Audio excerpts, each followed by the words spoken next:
উনি একজন মুক্তিযোদ্ধা, উনি বীর মুক্তিযোদ্ধা। ওনাকে এই বাসা থেকেই নিয়ে যাইতে এই জনগণরা দিবে না। হাজারো জনগণ রাস্তায় ব্যারিকেড। ইনি দেশ স্বাধীন করছে, এই দেশের জন্য রক্ত দিছে, জীবন দিছে, হাজারো মানুষের ইজ্জত বাঁচাইছে এই দেশের স্বাধীন করতে। ইনি একমাত্র বীর মুক্তিযোদ্ধা এবং আমাদের রাষ্ট্রের স্বাধীনতা বঙ্গবন্ধুর ডাকে সবাইকে সাড়া দিয়া আজকে ইনি দেশ স্বাধীন করে এনার বাড়িতে এত রাত পৃথিবী স্যার আপনারা সবাই দেখেন গ্রামবাসী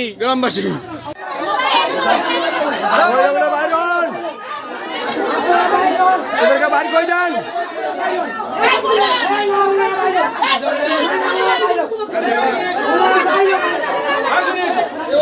ওদেরকে বাইর করে দেন।